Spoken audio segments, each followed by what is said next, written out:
Ya, shalom saudara-saudara, ketemu lagi di TV Caraka ya bersama dengan saya Pak Samuel. Oke, hari ini saya senang sekali karena ketemu dengan teman lama saya ya. Waktu itu kami ketemu dengan Pak DI ya, namanya Pak DI. Ya, betul. Ketemu di Jayapura ya, dari Jayapura Papua.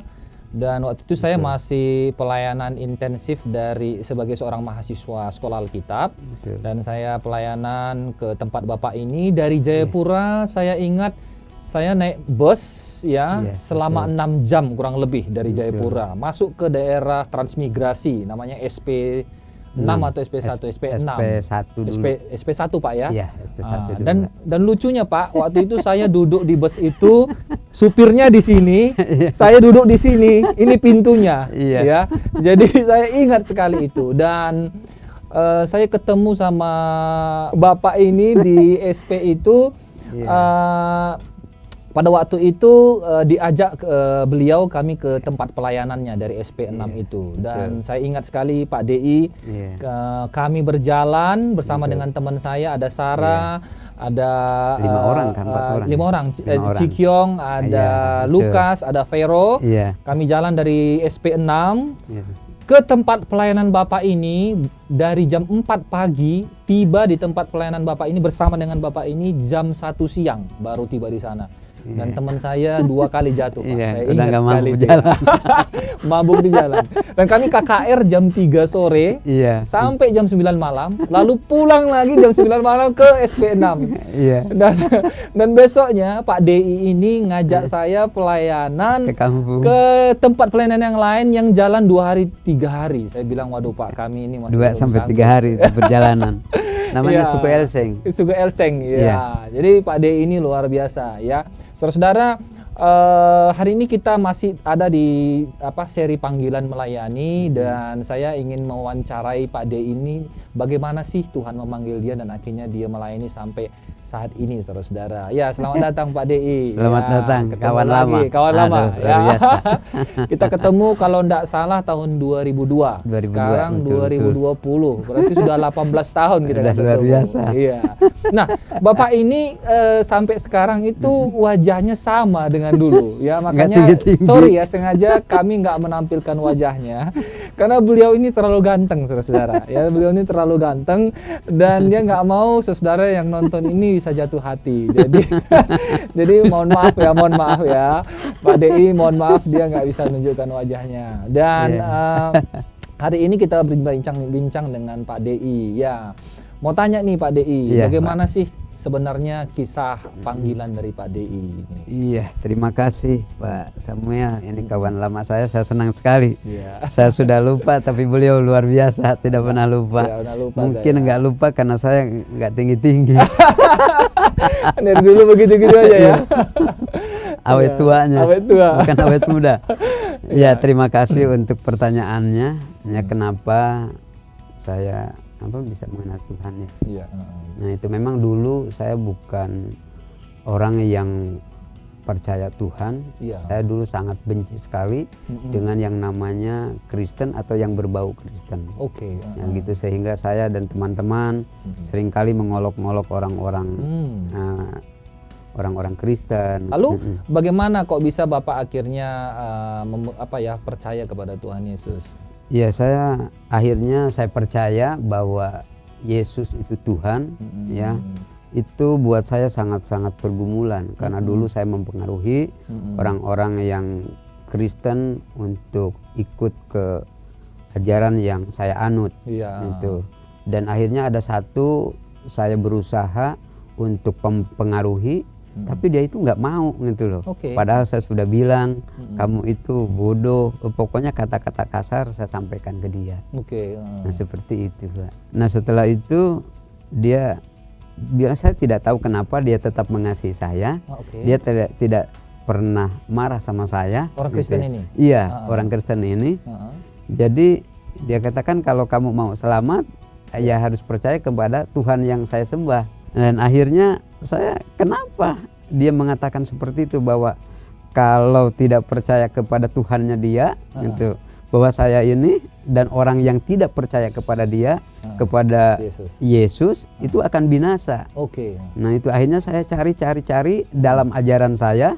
Nah saya menemukan gitu. Menemukan bahwa betul di situ juga dijelaskan bahwa kalau kita mau masuk, mau selamat itu hanya ada di dalam Yesus Kristus Tuhan. Seperti itu. Jadi akhirnya Bapak memutuskan untuk mengikut Yesus ya. Itu pun bukan hal yang mudah buat saya gitu ya, karena dan itu pergumulan buat saya. Wow. Itu. Jadi istilahnya waktu Bapak mengikut Yesus banyak tantangan lah ya, banyak pergumulannya. Betul. Kalau masalah tantangan memang sejak awal saya mau ambil keputusan itu luar biasa. Nah itu tetapi tantangan itu justru menguatkan saya. Nah itu untuk saya ambil keputusan bahwa benar bahwa keselamatan itu hanya ada di dalam Yesus dan di luar Yesus itu pasti binasa. Nah itu.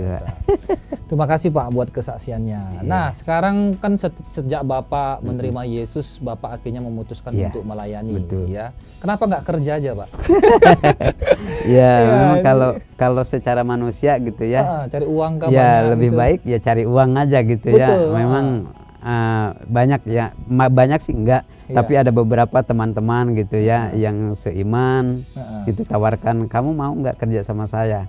Tapi saya punya komitmen sejak saya mengenal Tuhan Yesus gitu ya dan mengakuinya sebagai Tuhan dan juru selamat saya secara pribadi, saya mau berbakti dan sebagai rasa ucapan syukur saya kepada Tuhan gitu ya. Bagaimana Tuhan sudah mati di atas kayu salib menebus dosa saya yang seharusnya saya yang yang disalib, dibinasakan karena pelanggaran dan dosa saya, tetapi justru karena kasihnya saya bisa selamat.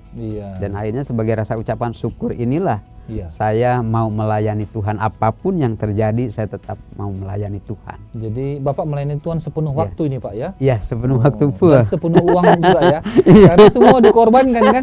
Harus meninggalkan keluarga ya? Dan juga melayani Tuhan sepenuh waktu seperti Rasul Paulus Pak ya? Itulah. Dulu Rasul Paulus dulu saudara itu melayani orang Kristen juga. Tapi waktu dia bertemu Yesus di tengah jalan, dia memutuskan untuk menyerahkan hidupnya kepada Tuhan. Nah, sekarang ini Pak, kan saya yang tahu ini Bapak hanya kita ketemu pelayanan di Jayapura di pedalaman pedalaman Papua yang tidak masuk peta ya. Nah waktu awal sekali Bapak percaya Yesus, Bapak melayani kemana Pak setelah Bapak memutuskan untuk melayani Tuhan? Pertama kali saya pelayanan itu saya Papua memang. Pelayanan di Papua saya melayani di sana.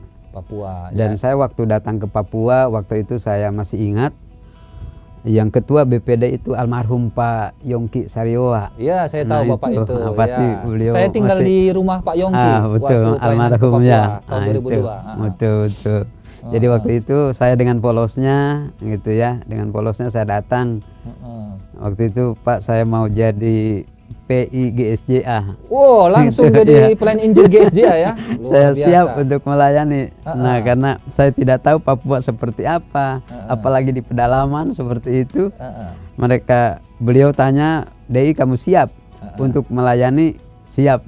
Nah akhirnya saya pernah ke satu tempat 3 hari 3 malam jalan kaki sampai-sampai. Jauh sekali ya. Oke. Sampai saya bilang, apa Tuhan Pak, saya salah panggil saya atau bagaimana? Tapi Tuhan tidak pernah salah ya, tidak pernah salah. Tapi semuanya itu Tuhan punya rencana yang terbaik, yang terindah buat saya supaya saya diproses, ditempa dan di tempat terutama di dalam motivasi bagaimana di dalam melayani Tuhan. Seperti itu. Berapa desa yang Bapak rintis waktu itu di Papua Pak? Saya ada 4 tempat pelayanan ya, dari SP1, SP2 seperti itu, SP6 sama Kampung Elseng. Kampung Elseng. Jadi jaraknya itu berapa jauh Pak dari satu kampung ke kampung lain? Enggak terlalu jauh sih, cuma 2 hari paling 3 hari ya. Jadi jalannya 2 hari saudara-saudara ya. Berarti tempat yang saya melayani ke tempat Bapak itu tempat yang paling dekat ya? Paling dekat lah. Jadi Bapak ini katanya sering melayani, saya dengar karena waktu itu Bapak ini cerita dari satu tempat 2 hari pelayanan, lalu 2 hari gitu. Tempat yang kami datang itu yang paling dekat ya. Betul. Lalu setelah dari Papua Pak, Bapak kemana melayani? Ya setelah saya pelayanan dari Papua, lalu akhirnya Tuhan izinkan saya melayani di beberapa tempat, baik di Sumatera, baik di Jawa pun beberapa tempat, dan terakhir di Bogor juga. Wow, jadi Bapak ini keliling Indonesia juga ya? Mungkin Bapak cari-cari saya ya, keliling cari saya ya? Iya, tidak ketemu-ketemu. Main itu lah Pak ya? Iya, betul. Nah, lalu setelah itu terakhir Bapak ke daerah?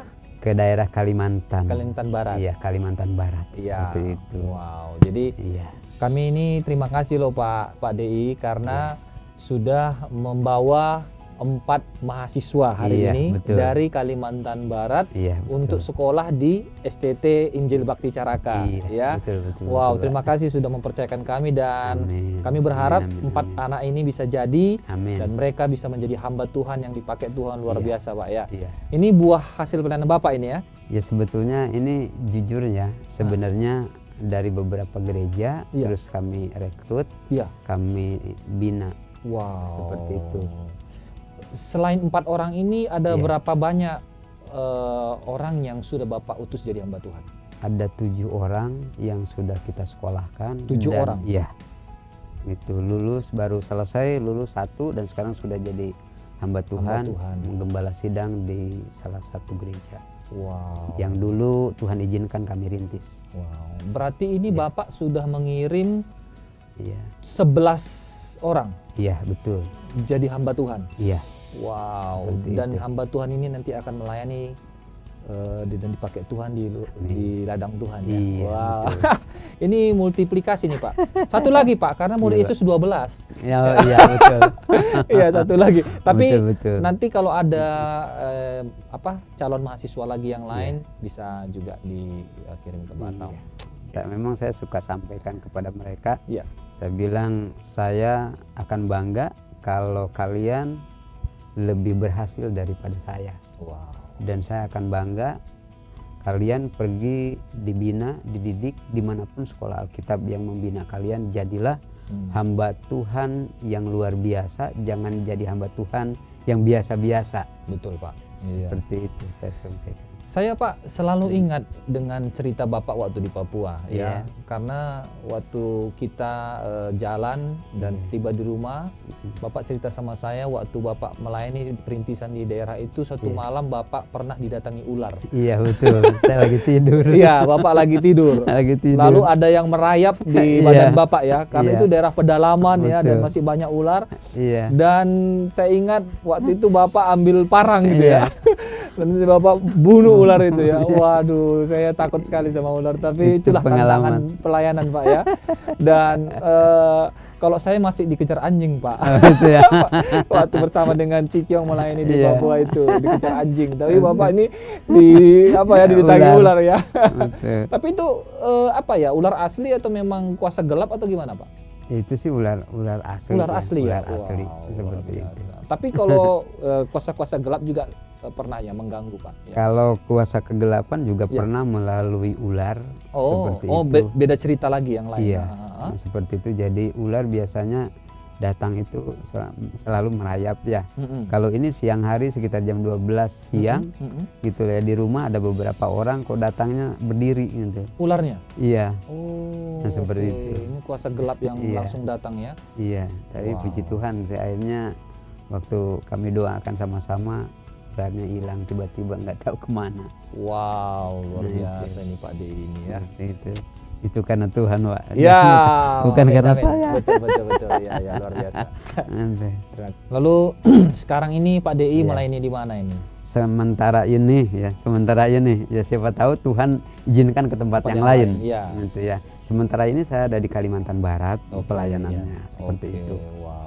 Saya dengar di Kalimantan Barat itu airnya susah Pak ya? Sangat kurang bagus. Iya. Pak DI pernah nggak waktu melayani itu nggak ada uang sama sekali? Saya bukan 1-2 kali nggak ada uang ya. Saya pernah 1 kali memang istri saya katakan ke saya, saya bilang, saya sampai sekarang gitu ya, baik istri maupun saya ke istri, saya selalu panggil sayang gitu ya. Bukan hanya waktu pacaran, tapi sekarang pun tetap panggil sayang gitu ya. Nah itu jadi istri saya bilang, yang kita sudah nggak ada beras, ya sudah tidak apa-apa saya bilang. Kalau kita tidak sampai makan gitu ya, anak kita nggak makan, yang malu bukan kita, Tuhan Yesus sendiri yang malu. Ngapain tak taruh di sini? Tapi bagaimana? Apakah Tuhan pelihara Pak DI? Iya, pelihara gitu loh. Iya ya. Nah itu luar biasanya. Saya tidak tahu bagaimana pagi-pagi gitu ya, pagi-pagi sekitar jam 6 atau ya sekitar jam 6 atau setengah 7 gitu ya. Kami kan biasa bangun tuh jam 4 atau jam 5 udah pasti bangun gitu ya, karena kami ada persekutuan mesbah Tuhan dengan keluarga. Jadi pagi-pagi kebetulan saya punya anjing ada beberapa. Pagi-pagi anjing saya bawa apa nih? Saya tidak tahu, mungkin awalnya sih saya pikir apain anjing ini kok pagi-pagi sudah bawa pampers, saya bilang gitu. Oh kotor banget dalam keadaan hujan. Tapi begitu dekat, loh kok ini daging ayam gitu ya? Oh gitu? Daging ayam yang sudah bersih gitu ya, itu besar mungkin ada 2 atau 3 kilo, itu sudah betul-betul udah dibersihkan. Dan yang luar biasa, anjing itu digigit itu hanya kakinya aja. Gitu. Iya, dia bawa ke tempat saya, ke depan saya. Saya bilang, apa nih, boy, ngapain kamu bawa ini? Nggak tahu, pokoknya ditaruh depan saya. Dia diam aja gitu ya, dia goyang-goyang ekornya dan dia taruh di depan saya. Jadi saya sampai apa ya, aduh itu pengalaman yang luar biasa bagaimana Tuhan pelihara ya, bahwa Tuhan itu siapapun juga bisa Tuhan pakai, bukan hanya orang gitu ya, tapi binatang pun Tuhan pakai. Seperti bagaimana seorang nabi yang luar biasa dipelihara Tuhan melalui burung gagak gitu ya. Di tepi sungai Kiri. Iya, nah itu sudah. Luar biasa Pak DI ya. Ya akhirnya ya udah saya panggil istri saya, bilang sayang ini ada apa nih, ada daging. Istri saya ngomong, dari mana? Saya yang bawa apa nih, bawa ayam. Kan kita nggak punya uang. Saya bilang itu yang apa Tuhan pakai lewat si boy bawa anjing ya. Iya. Iya nah, luar itu. biasa. Jadi saya sudah masak, istri saya masak gitu, istri saya masak. Siangnya saya tidak tahu bagaimana ada jemaat Tuhan yang kami layani gitu ya. Dia bilang, Pak, saya pingin sudah beberapa hari yang lalu saya ingin memberkati Bapak. Lalu dia bawa apa? Bawa beras 1 karung. Gitu, 1 karung hari itu. Jadi itulah bagaimana Tuhan tolong, Tuhan campur tangan gitu ya. Salah satu contoh saja Pak ya. Di antara banyak contoh-contoh yang lainnya Pak ya. Nah, karena Bapak sudah melayani kalau nggak salah lebih dari 20 tahun ya Pak ya. Iya, sekitar itulah. Karena saya ingat kita ketemu 2002, sekarang 2020 udah 18 tahun itu Pak. Iya, betul. Jadi sampai sekarang saya lihat Bapak hidup ya. Udah punya istri lagi, kalau dulu masih single ya. Udah laku Pak. Ya, udah laku ya. Dan juga Bapak sampai sekarang Tuhan pelihara. Ya, Tuhan pelihara, luar biasa Pak DI. Ya, ini Pak DI, saya mau nanya ini. Pernah nggak Pak DI ini rasa-rasa pengen menyerah dalam pelayanan atau mungkin pengen mundur dari pelayanan, dan apa yang membuat Pak DI tetap kuat melayani, dan mungkin bisa cerita sedikit Pak DI? Ya, terima kasih. Memang dalam pelayanan itu bukan hal yang mudah ya. Nah, itu dimanapun, kapanpun, siapapun kita ya. Karena itu memang Tuhan izinkan ada dan terjadi di dalam setiap kehidupan kita yang melayani Tuhan. Nah, satu kali saya ada salah satu pengalaman yang membuat hampir saya menyerah, hampir putus asa gitu ya. Bahkan udahlah, lebih baik saya tinggalkanlah kampung ini gitu ya. Betul. Biarkan aja lah, bilang seperti itu. Tetapi yang luar biasanya gitu ya, pada saat saya dan istri berdoa menyerahkan kampung ini, salah satu kampung dusun di Kalimantan Barat, Kabupaten Skadau, gitu ya. Nah, justru pada saat itu ada berapa lama kemudian itu terbuka gitu ya, melalui orang-orang yang dulu berusaha menolak saya gitu ya. Akhirnya puji Tuhan bagaimana Tuhan nyatakan kuasanya, bagaimana Tuhan tolong, bagaimana Tuhan campur tangan, lemah lembutkan orang-orang di tempat itu. Karena ada seperti firman Tuhan katakan, serahkanlah hidup, percayalah kepada Tuhan dan percayalah setia juga kepadanya gitu ya. Nah, maka waktu itu saya bilang ya udah, Tuhan juga sudah mengatakan, serahkan percayalah kepada Tuhan. Itu ya, pada saat saya percaya dengan sungguh-sungguh kebenaran firman Tuhan itu, firman Tuhan digenapi. Gitu. Dan bukan hanya orang itu dimenangkan, Iya. tapi ada juga satu anak muda Iya. gitu yang dulu orang tuanya menentang. Iya. Tuhan pakai, Iya. sekarang akhirnya Tuhan izinkan kami kirim untuk ke salah satu sekolah Alkitab Iya. gitu, dan sekarang dia setelah selesai dia melayani di tempat itu dan jadi gembala sidang di tempat itu. Wow, jadi Itu bukan karena awalnya kami ya. Iya, awalnya mereka menolak Bapak, Iya. ya, dengan keras ya. Iya, Lalu setelah itu justru tempat itu Tuhan buka iya, dan akhirnya salah satu anak yang menentang itu justru sekolah Alkitab dan jadi hamba Tuhan di situ. iya, betul. Nah itu. Jadi Wow. saya memang teringat, memang itulah firman Tuhan ya, Tergenapi serahkanlah ya. ya hidupmu kepada, percayalah kepada Tuhan ya. Ya itulah akhirnya pada saat kita percaya Tuhan tolong. Oke, Iya, jadi artinya sebenarnya waktu Bapak mengembalakan gereja ini ada banyak pergumulan Iya. dan pengen menyerah, tapi Betul. terus-menerus Tuhan tolong Bapak Iya. dan akhirnya sekarang Betul. gereja ini jadi semakin baik ya Pak ya. Iya, betul. Kalau baik banget sih belum lah ya. Ya. Nah, Makin itu. hari makin bagus lah ya.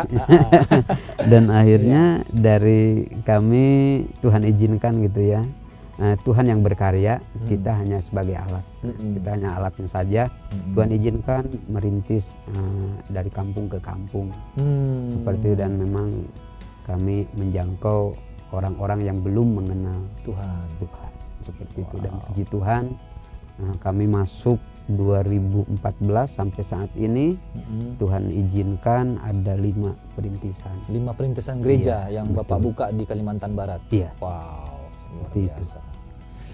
Itu bukan karena saya ya. Papa, nanti Bukan saya mau kunjungi Bapak boleh ya di Oh, boleh, Kalimantan silakan, Barat ya. dengan Tapi senang hati. jangan lagi jalan 2 hari 3 malam ya Pak ya. Enggak, paling seminggu aja. Oke. Nah Pak DI, Iya. kira-kira apa pesan yang mau Pak DI sampaikan kepada orang yang mendengarkan ini, seandainya ada mereka yang punya panggilan untuk melayani, dorongan apa yang mau Pak DI sampaikan kepada mereka? Iya, seperti ada satu pujian mengatakan ya, hidup ini adalah kesempatan. Ya. Nah, memang betul ya. Jadi kalau tidak sekarang, kapan lagi kita mau melayani Tuhan? Betul. Sedangkan Tuhan sendiri gitu ya memberikan contoh dan teladan kepada kita semua. Dia bukan hanya pelayanan orang-orang yang elit, tapi dia dari kota ke kota, bahkan sampai ke pelosok desa.